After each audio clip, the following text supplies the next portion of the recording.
what does success look like? What does it take? Human being has come with such open sense of possibilities. Those who are committed to being successful with whatever they're doing, one important aspect of their life is that is what get you across so many lines in our life, so many barriers in our life.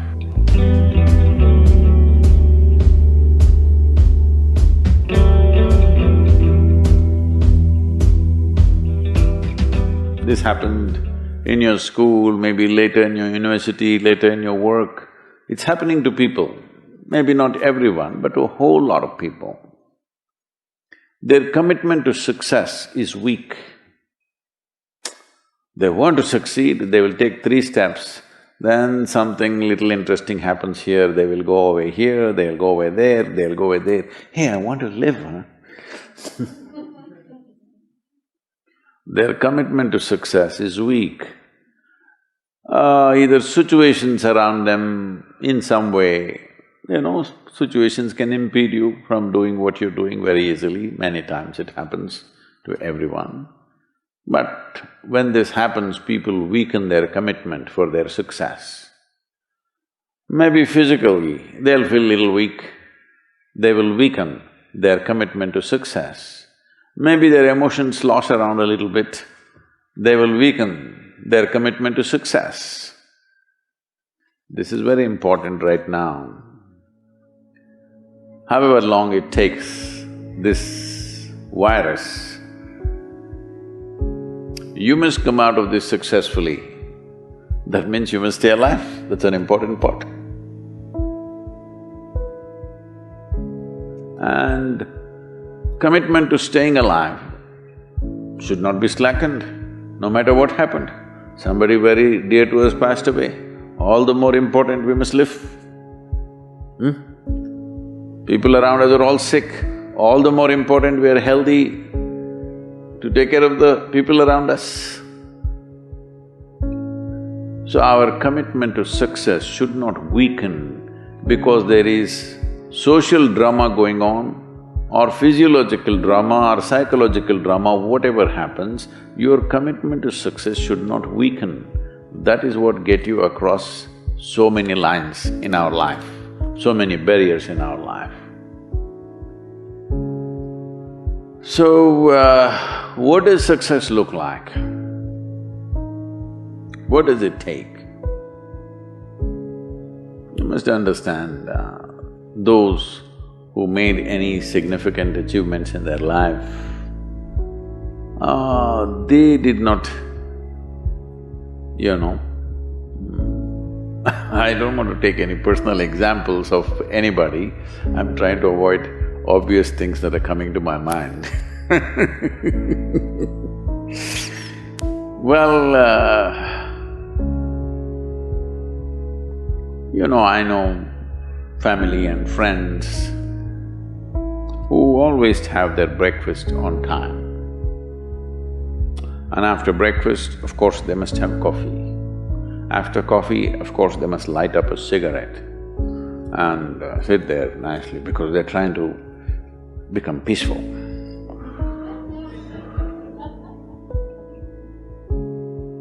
And then they will go to work, come back home exactly on time for lunch, eat lunch, rest for 1 or 2 hours, sleep, then evening have one tea and then smoke, and then again go to work. And 8 o'clock, 8:30, they're back home for dinner and then maybe other things, drink and this and that and whatever. Well, that's their priority. It's fine, I'm not complaining, it should not be that way. But those who have been very successful, either in music, sport, art, business, spiritual process, doesn't matter what, those people never know when they ate, when they slept, when they got afternoon rest. I have not seen such a thing in my life. So, those who are committed to being successful with whatever they're doing, One important aspect of their life is they're not settling down wherever it's a bit comfortable. Because comfort will happen when they lower you to in the grave, very comfortable you are, you know. Have you seen how comfortable they are? Once they're dead, if you throw them there also they're comfortable, if you lower them they're comfortable, even if you burn them. Right? Yes or no? Comfort will come. Right now, it's about ensuring that there is profoundness of experience and there is impactfulness of activity. Because if they had given you a limitless amount of time, you could do all those things, nothing wrong, I'm not against them. But they gave you such little time with such tremendous potential of being human, that's the problem. If creation had made you like an earthworm, I'm not saying there's anything wrong with an earthworm, it is just that it's a unipolar potential, it can only do that much. An earthworm is not thinking of climbing a tree because it knows it'll be picked up by the birds, it never has such aspirations. It just wants to recycle the earth. You know, it is beneficial to so many other lives, including us, but its objective is very clear, to eat and to reproduce and to die. Very clear objectives. That purpose to fulfill, he strives. I don't think he sleeps in the afternoon. I don't think so because many afternoons I've seen earthworms, they were all vigorously active. But a human being came with too many potentials. Because of that, it needs a certain level of striving for a human being to forget about the world, to consider yourself successful. If your idea of success is you're doing little better than your neighbor, I call that sickness, that is not success. You are happy that your neighbor is worse than you. Is this sickness or success? It is sickness. But in some way you feel fulfilled with what you're doing, let's consider that as success for now. It doesn't matter whether you're better than somebody or worse than somebody, that question should not even come up in your mind. But in some way you feel you're using yourself fully and there's a certain sense of fulfillment in your activity. Well, if you're capable of just closing your eyes and simply sitting without any activity, that's fantastic. But you cannot do that. You cannot do that right now in the states that you are. You can't simply close your eyes and become still. Instead of being busy, you will become preoccupied. That doesn't mean you're improving, that means you're regressing in some way. The problem about this success is people always making judgments, I did this, I did that, maybe this didn't work, maybe this is a mistake, that's a mistake. There's no such thing in life. See, at one time you were a monkey, all right? This is not me, this is that Englishman, you know? Charles Darwin said, you were all monkeys. At one time you were a monkey, just a brief while ago.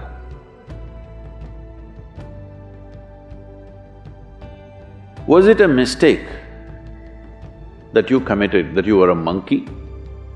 Or was it just a certain stage of evolution? Was it a mistake or was it just a certain stage of evolution? Similarly, since you were born, because as a human being, you are born largely unformed, unlike other creatures. Other creatures, if they are just… their food is taken care of, they know what to do with their life. Because human being has come with such open sense of possibilities, you come unformed, you don't come fixed. You have to fix yourself. Different people throw different types of balls at you. From all over, your parents, your teachers, the school, the neighbors and the society and the world throws all kinds of things at you. To gather all this muck and make something worthwhile out of yourself is your business. That's your success. It doesn't matter whether somebody thinks you're worthwhile or not, you feel you're a worthwhile life. Good enough for now. World may not recognize, it doesn't matter, but you know you're worthwhile. When will you learn how to handle my thought, how to handle my emotion? We will give you tools, how to figure this machine out. Whatever the issue, we'll do our best, but this should not be the issue.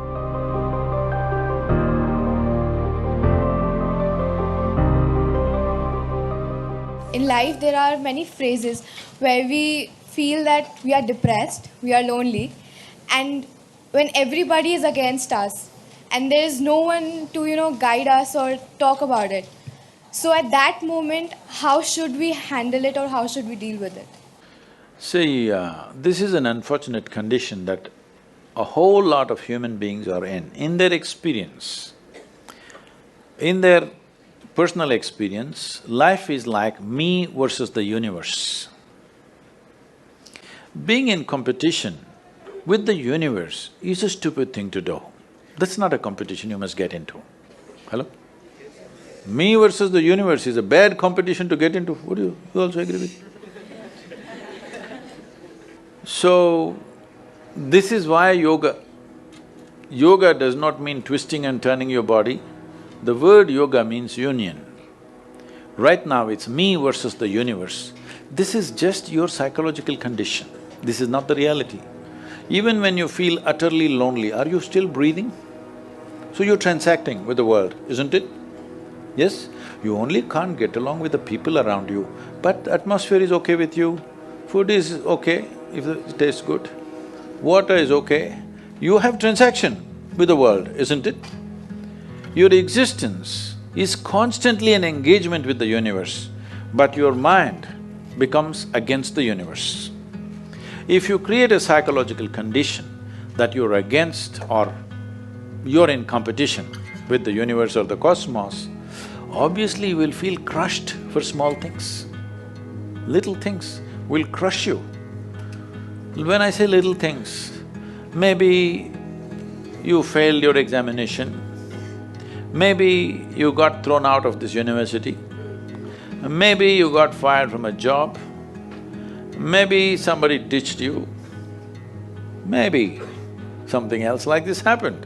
These are all small things between life and death. Because you came here with nothing, isn't it? When you die, there is no container service for you. You die with nothing. In spite of that, most people have turned their homes into warehouses. Most people are carrying such a huge baggage on their head as if they're carrying the whole universe on their head. This is their own psychological condition. Your thought and emotion is what you're talking about, right? When are you going to figure out how to handle your thought and emotion? Not hers, not hers, not his, yours. When are you going to learn how to handle my thought and my emotion? At the end of your life? The only problem really with life is just this. Most human beings have taken themselves too seriously. They don't understand. You've seen on the computer screen these pop-ups? Yes. You are a pop-up on this planet. You pop up for 2 seconds and pop out. No, you must see, countless number of people like you and me have walked this planet. They were also big people. Where are they? All topsoil? Topsoil or no? Unless your friends decide to bury you real deep, fearing that you may rise from the dead. You know, there have been such instances. Or maybe you're planning to go to heaven. Hello? Anybody who talks about a place other than this place as a better place than this is a crime against humanity. My fundamental work is to destroy all heavens so that people will learn to live well here. All these idiots who made a hell out of themselves, they want to go to heaven. They made a mess out of this place and then they want to go to heaven. I am asking you, do you have any proof? Do you have any proof that you are not already in heaven and messing it up? Do you have any proof? You're already in heaven, making a mess out of it. Yes, simply because you are not even learning how to handle your basic faculties of thought and emotion, isn't it? Your only justification is, everybody is like this only, that's how it is in a madhouse. That is how it is in a madhouse, only a doctor looks crazy. So when are you going to handle it? Slowly, at the age of 60? I'm asking. When will you learn how to handle my thought, how to handle my emotion, how to handle my body, how to handle my chemistry? When are you going to figure this? At the end of your life? Because this culture has grown, when to do spirituality means when you're 70, when you're no good for anything else. No, at the earliest possible time, whatever is most profound about you, not about heavens, about this life, everything that you need to know, you must know soonest, isn't it? Only then you will live a sensible life. Okay, if I tell you a joke, you won't get offended. Because this is the most serious crowd I've ever seen in the last few years. How many of them are journalism? Most of them? Okay.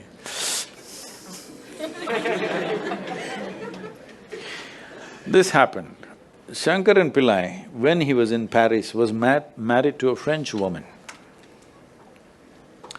One day, it was their anniversary, first anniversary.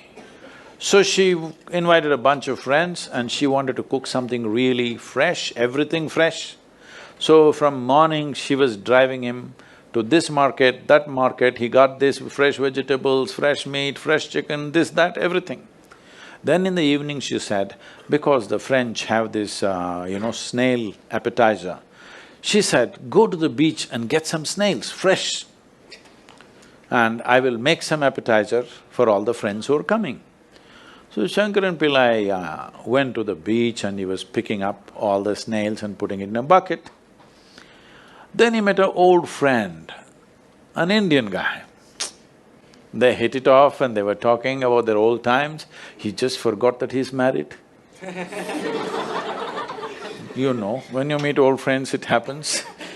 And both of them went to a bar and they had a few drinks and he just forgot. Then he realized, then the snails were just climbing out and one snail fell out of the bucket. He realized, oh my God, I'm supposed to take these snails, my wife, French wife. She's waiting. So he said, I need to go, and he went. By then it was already very late. He went, he knew it's not going to be pleasant. So he came near the house and spilled all the snails on the ground, threw away the bucket and went and knocked on the door. The French fury came. He turned back and said, come on you guys, we're almost there, come on, let's go.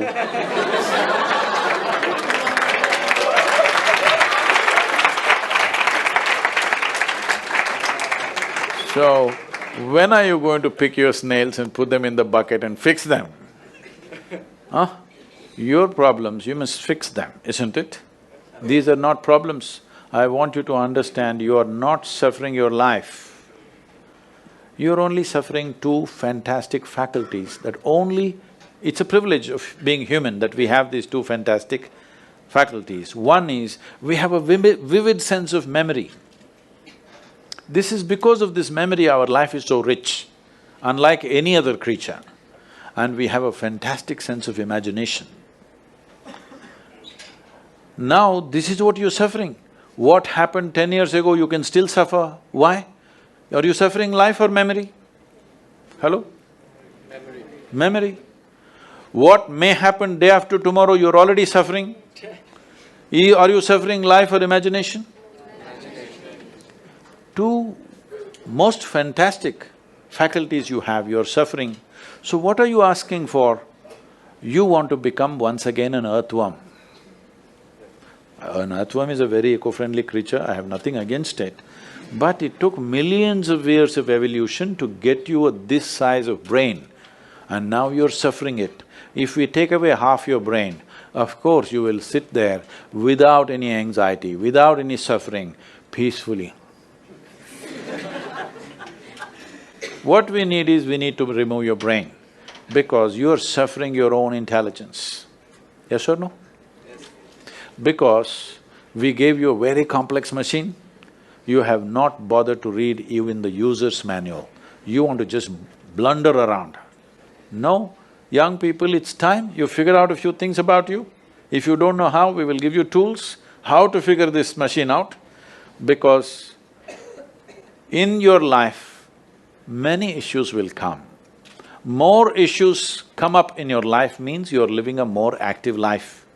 Nothing came up means you're not living. Yes? Lots of issues every day. I have the maximum number of trouble going on in my life on a daily basis, because so much of activity around the world, global level of activity only with volunteers, okay? Volunteers means nobody is qualified for the job and you can't fire them for inefficiency and they love you, what to do?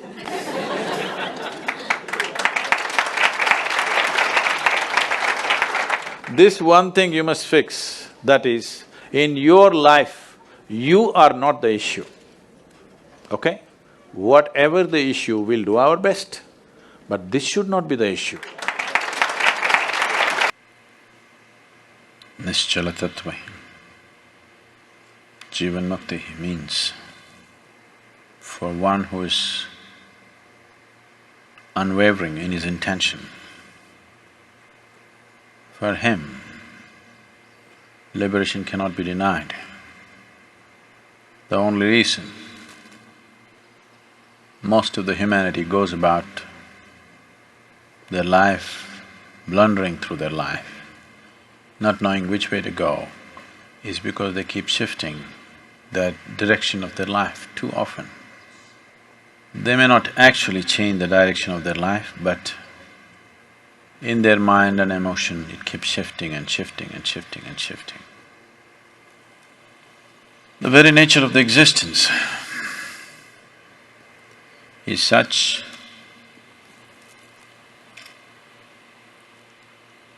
today it is also a scientific fact, but this is the experience of every yogi, that in this existence, there is energy and there's consciousness. There is no such thing as physical matter. Physical matter, as you know it today, is just concentrated patterns of energy.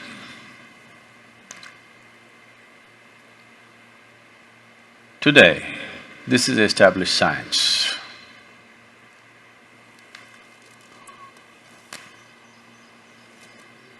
But more than 40,000 years ago, when Shiva spoke, he spoke clearly. His involvement was in absolute consciousness or in the energy, never in the physical matter, because he did not see it as real. And he spoke thus, very clearly, without any ambiguity about it. So these are the only two things one needs to deal with. Oh, why didn't you tell us? We wouldn't have done the Surya Namaskar today morning. You're not doing the Surya Namaskar to build muscle.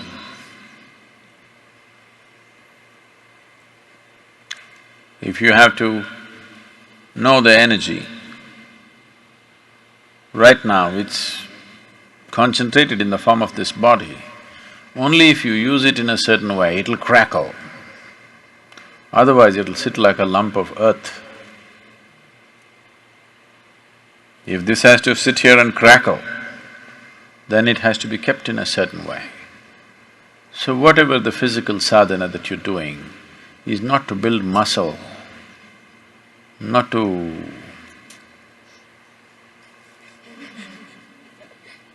that when you go home you can dominate the people at home. I'm telling the ladies, you could be stronger than them. 90 days of sadhana, you could be actually stronger than them.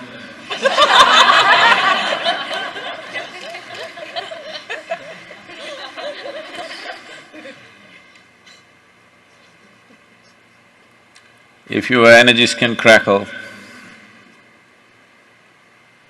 and your mind is focused, then this will just build in that direction. Because the mind is shifting and shifting and shifting focus, it does not know which way to build. The very life within you is confused, it doesn't know which way to go. I would say,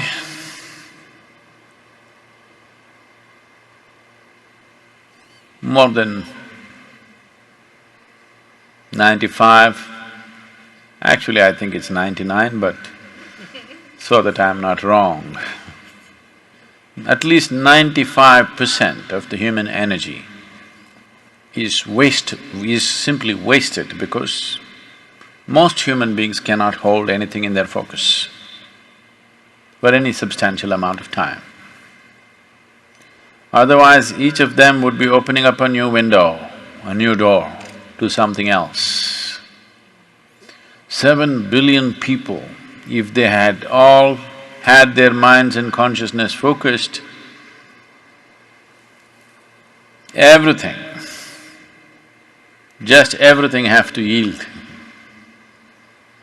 Nothing would be unexplored, just everything. If one keeps his mind, his energies and his consciousness organized in one direction for a certain period of time, he not only realizes the nature of this life, the past 84 creations that have happened, they're also here. Everything could be explored by human consciousness.